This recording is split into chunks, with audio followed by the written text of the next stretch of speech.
Hello there, it's Diet on Dave at Fun Science Cheltenham, and this is a special video for the children of the Science Club at Woolaston Primary School in Lydney. Now, you will know already, if you were there, that I was not. I'm very sorry about this. This was because of a traffic accident on the A48 as I was driving down to Lydney on Wednesday, and I couldn't get through. There was police, ambulances, fire engines, and I just couldn't make it to school before about 4:45, which was obviously too late for you. I'm very sorry about that.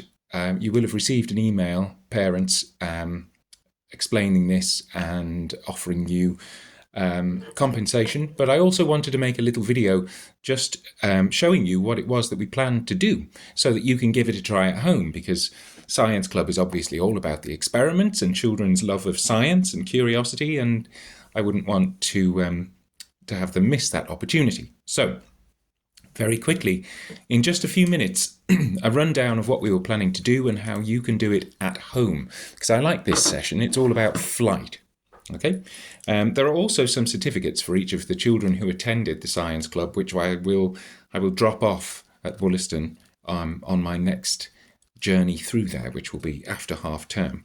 So the first thing, 4 experiments. First thing, flying tea bags. Now, you need for this a special kind of tea bag. I call these hotel tea bags. They're the ones with the strings and the paper tag. Now, I use this brand.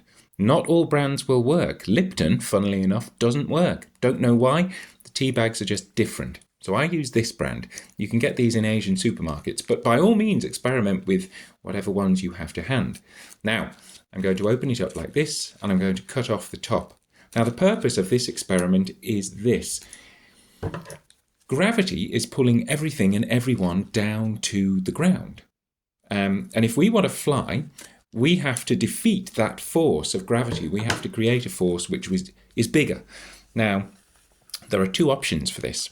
One is called thrust, which we'll come back to in a second, and the other one is called lift. Now, we can generate some lift using a tea bag and a little bit of fire. So this is obviously one to do only under parental supervision. Children, do not try this by yourselves. So what I've done is I've taken the top off the tea bag, I've emptied out all the tea, and I've turned it into a little paper tube, which you can't quite see there, but you will see it in a minute. What I've done is stood the tube up. You can just see it there. Ooh, hello. I've stood the tube up on a flat surface. And now what I'm going to do is light it on fire. And in doing so, we're turning the paper into ash, which is very light and therefore feels very little gravity. And also we're creating a column, whoop, there it goes, a column of hot air, which is creating lift and carrying our tea bag up, up and away. And there it goes. It's coming back down now. Oh, straight past the camera, maybe? Yes, as a piece of ash. There you are. And that's that. Experiment number 1. Experiment number 2 is making a paper helicopter. Now, this is another way to generate lift with some wings or rotor blades, right? You'll need to make a template something like this. Pause the video now and have a look at that. Okay, so you'll need a piece of paper about 3-4 times as long as it is wide, and you will need to draw this pattern on it. Okay, now the solid lines have been cut. The dotted lines we're going to fold. Okay, so I've pre-cut this one. I'm going to fold C over like that, D like that. We have something that looks a bit like a Y or a tuning fork, maybe, if you know what one of those is. This dotted line I'm going to fold here like that, and I'm going to pop on it a paper clip. You can also use a stapler to put 2 or 3 staples in the bottom. This has 2 purposes. 1, it holds the whole thing together, and 2, it makes the bottom heavier than the top, which is very important. Finally, we're going to bend the rotor blades one way and one the other way, and we've made a little helicopter. Oops. Now, if you drop it from high enough, ooh, not high enough, oh, a little bit. If you drop it from high enough, it will spin as it falls. Let's see if I can get it to. Ooh, it did. fell past the camera and then it started spinning. You'll have to take my word for it. Try making one and then give it a go. It will spin as it falls. And as it spins, its rotor blades generate just a little bit of lift. So remember, lift is what lifted our tea bag into the sky. These rotor blades are generating some lift, and that will make it spin, and it will fall slower than it would otherwise have fallen. You can do an experiment where you take another piece of paper the same size and weight, you crumple it up into a ball, and then you drop both at the same time and see which one lands first. The answer is the helicopter will always land second because its rotor blades are generating just a little bit of lift, a bit like a parachute. So there's experiment number 2. Experiment number 3 is making a kite, a real working kite. Now mine is plain, but you can obviously decorate yours with felt pens or crayons or whatever you like. It's really simple. You take an A4 piece of paper, you fold it in half like so.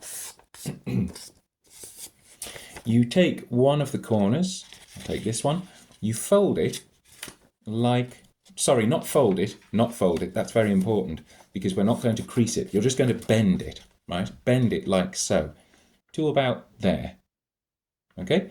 Do the same on the other side, try and make it as symmetrical as you can, and you end up with a shape like this. Take a staple gun, there's mine, put a staple through all four sheets of paper, 4 leaves, 1, 2, 3, 4, and you have something like that. Okay, now all it needs to be a kite is a string. So we take a hole punch, we put a hole just behind where the staple is, then we take a piece of string, knot it through the hole, and you end up with something like this. I use cotton because it's lighter. You can use string if you want. Maybe do one of each and see which one flies better. So there we are. Mine's got some blue cotton on it there. It's about 1 meter long, the cotton. Take this outside and run into the wind with the kite behind you, and it should lift off the ground and into the air. You can also do, this one I've actually done with a glue stick instead of a staple gun. If you don't have a staple gun, you can use a glue stick. Just make sure you give it plenty of time to dry. And finally, last but not least, again, what's happening here is as the air passes through these holes in the front and underneath the wings, it expands because you can see you've created a sort of a cone. The air expands. As it expands, it pushes up on the wings, and that makes the kite fly. There you are. Last but not least, you need some of these vitamin C tablets. You can get these for about £1 from most supermarkets. Now, I have loads of these tubes because I've used hundreds of these tablets. So I have one that's full of tablets and one that is empty. If you don't have 2, then just take your 1 tube, empty out the tablets, and put them in a little bag to keep them dry. Okay. Now what I'm going to do is I'm going to put a tiny bit of water into this tube, just a little bit, maybe 1 inch or so. I'm going to take half of an effervescent tablet and I'm going to pop it in here. Now you may be able to hear it fizzing. At the moment, all the carbon dioxide that's being created by the citric acid mixing with the baking soda is fizzing off into the air, but I'm going to put a lid on it and we should get some flight in 3, 2, 1. Woo! There it goes. Have fun with that. Stay safe.